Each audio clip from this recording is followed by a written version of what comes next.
Hello, good evening, and welcome. I'm Simon Bestwick. I'm Gemma Files, and this, of course, is No Darkness But Ours. Ugh. Okay, so today we're doing what will hopefully be the first in a kind of occasional series where we talk about some stuff that we like, which Mhm. is kind of what we do on this thing anyway. But Basically. what we're gonna do in this episode is to talk about we're going to talk about some films we've seen recently and enjoyed, and basically kind of give a bit of signal boost and sort of try and draw people's attention to films that we really enjoyed and which we think you guys will hopefully like as well. Of course, some of you may have heard of them already, but I agree. what the heck? First film on my list here is a 2017 film from Austria, directed by Stefan Rozovitsky, called Die Helle. That's the German title, Mhm. or to give the English title, Cold Hell. And you can see this film on Shudder at the moment, possibly on other streaming platforms as well. This is basically set in Vienna, and the main character is a woman called Özge. I think I'm pronouncing that correctly. She's an Austrian woman, but from a Turkish background. She works as a taxi driver. She's estranged from her family. In fact, she's estranged from pretty much everyone, and she's carrying around a massive amount of rage. There are some seriously significant anger issues here, which have a tendency to erupt at the worst possible times. She does do kickboxing, but this does not help her control the rage. If anything, the reverse. And then she's regularly dealing with racist assholery and misogynistic assholery from a lot of men, and the rage will often erupt then, which gives a certain visceral satisfaction to all of us, but usually gets her in deep as shit. And then she witnesses a murder. She sees a young woman, a sex worker, murdered pretty horrendously by a serial killer, who then sees her, and she finds herself basically alternately hunted by and trying to hunt down this guy, especially when he kills her cousin, and she's supposed to go on the run with her dead cousin's little infant daughter, just to add to the fun of it. It's a German film. It's in German. It's in German. It's film with English subtitles. Uh, just sort of for anyone who, if you don't like films with subtitles, then tough shit. What is wrong with you? Yeah, Grow up. exactly. What I fucking mean, subtitle yeah, film?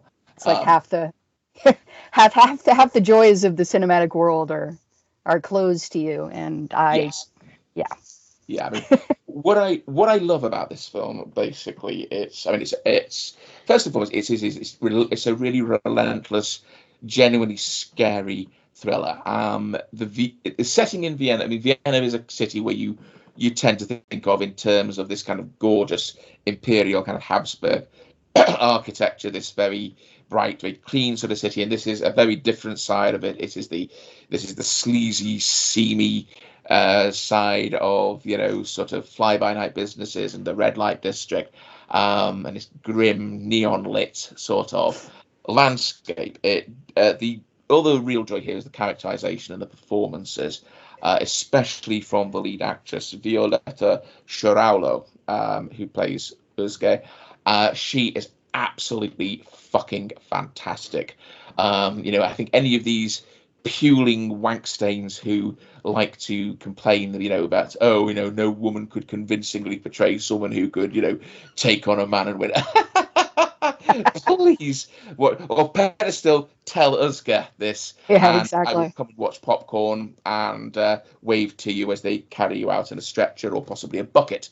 Um, I was also very fond of the sort of weird relationship between her and the detective who's yes, yes. I mean, investigating the case. when you Who's first meet him, you just think, "Oh God, another freaking asshole," yeah, and then you become aware of all these other levels about him, and you find that he's kind of like he cares for his like father who has dementia, and yes, there's all this different sort of stuff to it.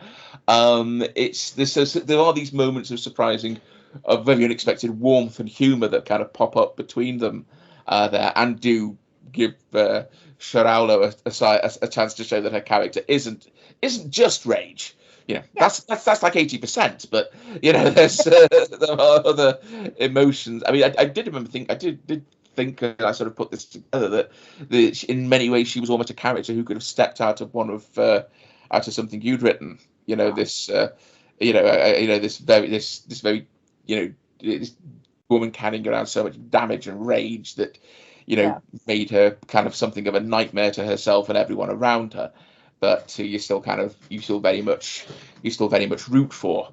I mean, there's just so much to like about it. It reminds me of a very particular subset of the giallo, which was made in Germany during the 1960s and 70s. And there's like things like the Dark Eyes of London. There's a particular kind of Germanic subset of the giallo, and but also to have it rub up against the Turkish subculture. Yes. I mean, I remember seeing a movie back in the early 90s about a Turkish-German PI where where basically, like a noir about a Turkish-German PI, where basically it was the same themes and the same problems and the same, it's like, it's great. It's wonderful. Yeah, I mean, one of the things I love about it as well, I mean, her anger is very much, it's very much a reaction against misogyny, against abusive male power, and given who the killer is and what drives him, he's driven by a kind of religious. He's kind of a mission oriented, I think they call it, religious killer. He's basically inflicting the torments of the Islamic hell on women who are all his victims are women from Turkish or Muslim background, cultural backgrounds, who have somehow strayed from the path, and he's kind of inflicting. I think he actually says to her at one point, "Look at you! You think I want to be doing this? Why do you look what you're making me do to you?" It's like, yeah, exactly. You give every, for somebody who doesn't want to do this, you're giving every impression of very much wanting. Well, you gotta please Allah. So you've got what drives her and what drives him, and it's kind of almost like a perfect storm of sort of like gonna fuck shit up. Exactly.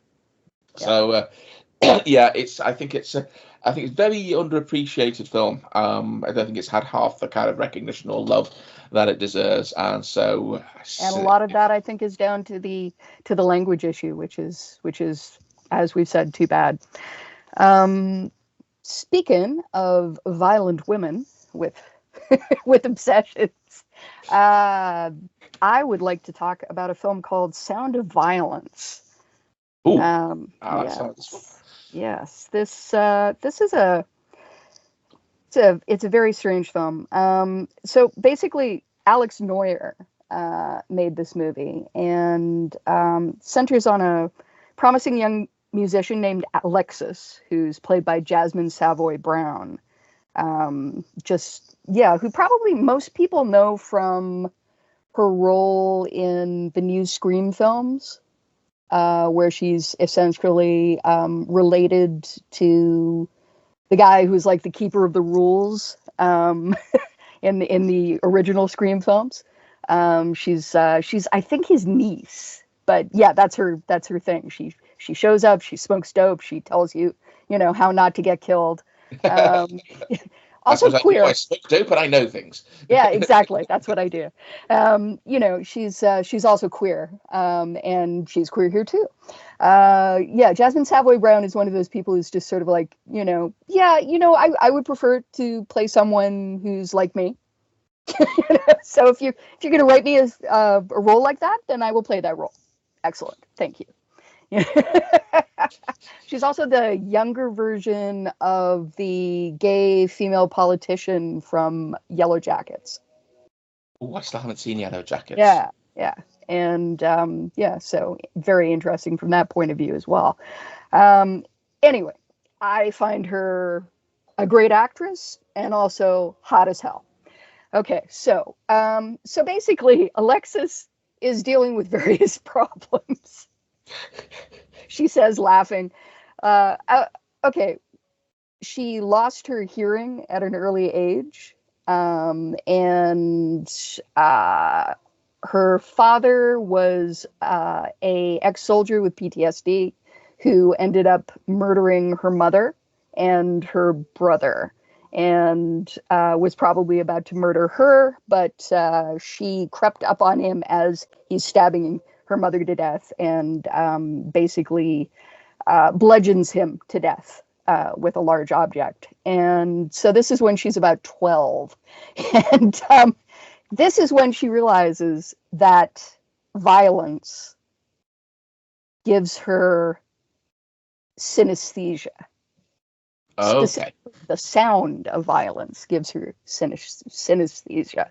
And suddenly she regains her hearing, but she also becomes obsessed with literally the sound of violence. So she's a percussionist. She believes that percussion is the most, I suppose, interesting, direct, emotional form of music. She has various theories, which become more and more odd as a older version of herself, like 20. She's in like her early 20s. She's dealing with the fact that sometimes she will seem to lose her hearing again, but she can shock herself out of this by hurting someone else and recording the sound of them being hurt, and thus producing this synesthesia that lights up her visual cortex and everything around her. Meanwhile, she has a girl that she's, I think, sort of in love with, who is her assistant, her recording assistant. And said girl is, I believe, also sort of in love with her, but realizing that she doesn't want to close on the relationship because Alexis has her problems, and ends up going out with this British dude instead, who Alexis eventually kills. So, this is already pretty weird, but then it gets weirder because... It gets weirder than what you've already described. Weirder than what I've already described, because okay. it takes a real move into a real side move into Saw territory. Not only is she just directly hurting people or listening to people being hurt, but she's setting up these extremely grotesque ways for people to hurt themselves. Like, oh, I'm gonna sharpen all the strings of your harp so that you tear your own fingers open. I'm going to implant a speaker into your chest so that the sound that amplifies the sound of your own heart until you start blowing blood out of the speaker. God. And meanwhile, she's continuing to record all this stuff and to layer it together to make this amazing piece of music, which will reveal her synesthetic vision to the world. Holy shit! It's nuts. It's on Tubi right now. Excellent. Check it out. Crazy. Completely crazy. Okay, so my next one takes us right back to the 90s. It's a movie called Darklands, which is directed by Julian Richards. This is 1997, so it shares a title with my favourite anthology series from that decade, which is we're on a good move already. Basically, it's set in late 90s South Wales, where a journalist finds himself investigating the mysterious death of a young colleague's brother. Becomes convinced that the guy was murdered by a neo-pagan cult, but as he goes on, he discovers there's a bigger, far wider-ranging conspiracy afoot. Now, this is a decent... I mean, it's been called the Welsh Wicker Man, and I think that's a terrible thing to do to a film. I know. Because, comparing anything to the Wicker Man is going to make it suffer. Yeah. I mean, especially if the film is the remake with Nicolas Cage, but we're not going to talk about that. Or indeed The Wicker Tree, which is kind of interesting thematically, but that's about it. Right. Well, Darkland it's. I mean, because the Wicker Man is, among many other things, a very black comedy, and it's also like a confrontation between two very strongly opposed, but very devout belief systems. Carrie's Christianity and the Islanders' paganism, and Darklands is more of a thriller. It has more of a straight up thriller, which goes increasingly paranoid and sort of conspiracist, but also, I mean, it's a very 90s film in the sense it's a film where, where it's set in this kind of decaying post-industrial landscape where people are looking for things to believe in again, and so it's more this new old religion, rising in a place where there is an absence of belief rather than something to countervail against it. In terms of the cast, it's the actors are these are good. These are actually solid actors, if rather than sort of ones great megastars. There's Craig Fairbrass, who also starred in Beyond Bedlam, which is maybe not one of the greatest movies of the 90s there, but also was a baddie in Cliffhanger, among other things. Also Rowena King, but the sort of the sinister sort of head of the neo-pagan cult is played by John Finch, who was, among other things, Macbeth in the Roman Polanski film, and he does it very well. So it's one of this, because anyone who's got Shudder, especially in the UK, knows Shudder is a fucker to navigate. You can only see you can only see a fraction of the films that are actually available on it. It can be very hard to kind of gauge just scrolling through the ones that are available. Are these going to be any good, or are they going to be actually shite? So I kind of clicked on Darklands, not really expecting a great deal, but actually enjoying it a lot. It isn't The Wicker Man, but very few films are The Wicker Man.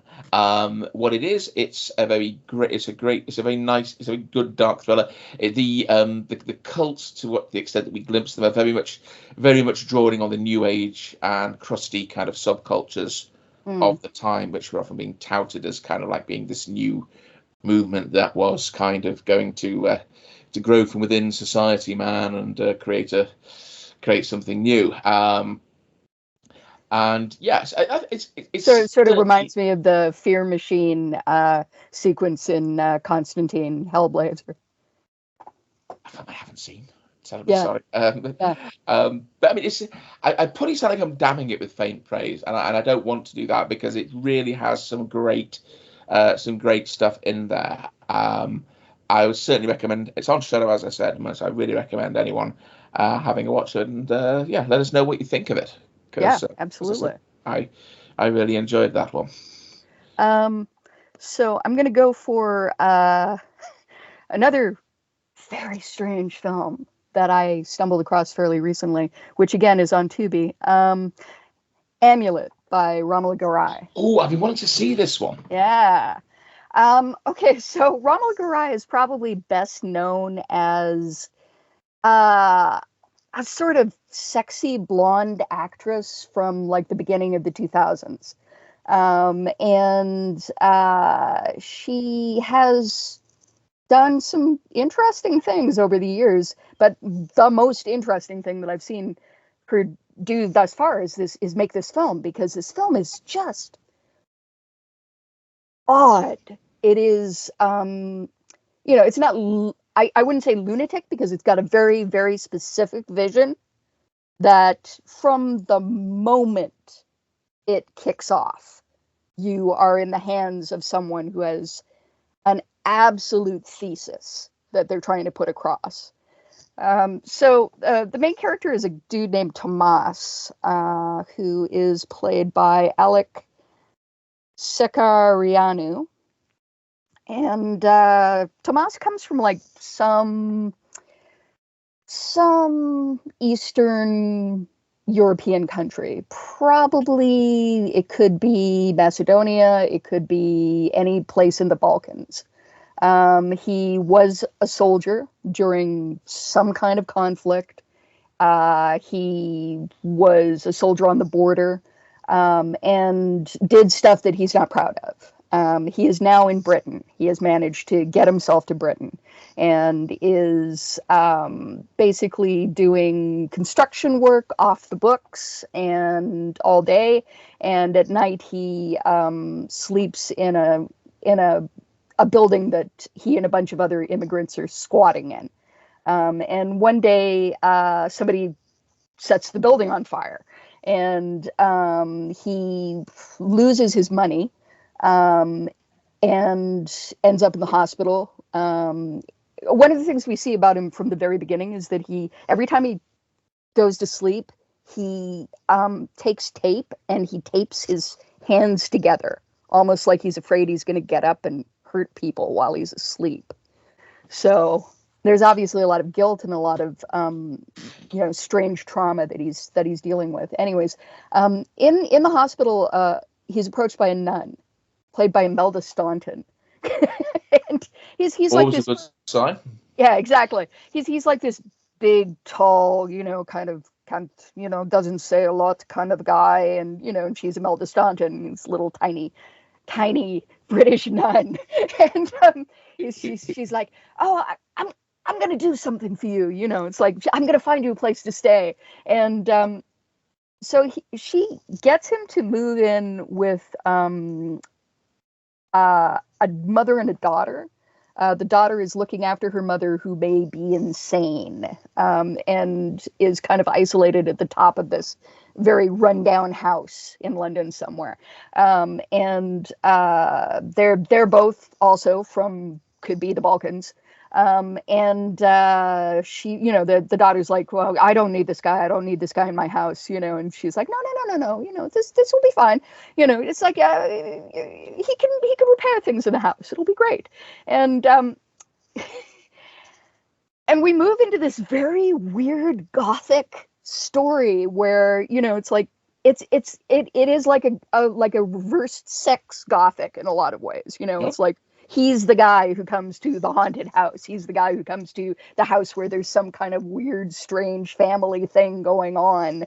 He's the person who penetrates into this atmosphere, and yet, because he's a guy and they're three women, he's also the threat. He's also the the potential monster in this thing, because also we don't know what he's capable of. I mean, but we do know that he's capable of terrible things. And I don't want to go hugely into it because it just gets weirder and weirder and weirder, but it goes in a direction that you absolutely would not see it going. And it is beautifully made, just gorgeously made. I've been wanting to see this film. It's kind of paywall on the streaming platforms that I have access to at the moment. But I mean, I think one of the things we sort of said about when we were looking at sort of George Popov's films was one of the things that really appealed to us was, because so often you look at these, especially kind of folk stuff that's got especially folk horror stuff, and you think, I can guess where this one's going to go. And one of the great things about The Droving and about Hex was that they don't go where you think they will. Yeah, exactly. And this also does not go where you think it's going to go. I don't know how you would think that it would go there, really. It's okay. Nuts. So my third pick, and this is kind of like the odd one out on my list, because it's kind of a comedy, almost a romantic comedy, but it does have a supernatural element. And it's a French movie from 2006, directed by Eric Lavagne, called Poltergeist. Yes. And you have a young couple, the Clovis Colignac, I think, is the guy who plays the husband, and Julie Depardieu is the wife, and they move into this big old house, which is very much in need of restoration. What they don't know is that back in the 70s, this was a gay disco, which was closed after the phone machine short-circuited and exploded, killing 5 clubbers, who now haunt the house, playing Rasputin by Boney M at 1:55 a.m. every morning, but only the guy can hear it or see the ghosts. Of course. And as you can imagine, this plays absolute fucking havoc with his relationship with Julie Depardieu, who is convinced he's turning gay, and he actually begins to worry about that, begins to think that's the case at the moment. His psychiatrist certainly encourages him to act on his desire, because he works in a construction site, which Nice. so you're basically working with men. You're surrounded by men at work. So he goes to a gay nightclub, tries to pick a guy up. I think the guy sort of says, the guy says, like, I'm active. Oh, in what? Oh, in anyone I can manage. Give you some idea of where this is going. Nice. So there are a lot of it is a very funny film. There are obviously a lot of knob jokes here, Yeah. but it's also it's a very sweet film. It's a very warm film. I mean, ultimately a sort of a kind of friendship builds up between him and the the five gay ghosts. One of whom is actually played by an actor called George Gay, which is slightly on the nose in terms of casting, but who essentially more or less queer eye him to kind of help get him and Julie. Jim and Julie's up, and sort of like patch up their relationship. But there's also a wonderful turn from a sort of a psychic who basically gets paid in McDonald's Happy Meals. It's in an attempt to try and figure out how to sort of like, these guys have been stuck here for like 27 years. How the hell do you move on? Now this is probably the one I've seen the longest amount of time ago. So some of the details are a little hazy, and it's probably a good time for me to go back and rewatch this movie. It is what Kate likes to call an afternoon film, in that it's the kind of movie you stick on a Sunday afternoon when you just want to be warmly entertained, and Poltergeist does that job very, very well. It's as I said, it's quite a warm and sweet and funny film without being sort of unduly sentimental or cheap or tacky about it. It's actually really hard to do. So yeah. Yeah, I mean, I really loved it. It was remade actually last year as Fervo, which I don't know much about. But according to IMDb, that's the name of the remake. But that's currently on Amazon Prime here in the UK. I don't know where else it will be. But again, for those of you who maybe if you've watched some of the other recommendations me and Gemma have just reeled off, and you feel urgently in need of something that that'll less traumatized, then Poltergeist would be a very good pick. So it'll lift you up. So there you have it, folks. We have Stefan Rozovitsky's Cold Hell. We have Amulet by Romola Garai. Dark Nights, directed by Julian Richards. Sound of Violence by Alex Neuer. And Eric Lavaine's Poltergeist. So that's what we're going to leave you with for now. We'll be back next week with some more movie recommendations. But until then, I have been Simon Bestwick. And I have been Gemma Files. I remain Gemma Files. And this, of course, remains No Darkness. No Darkness. But ours.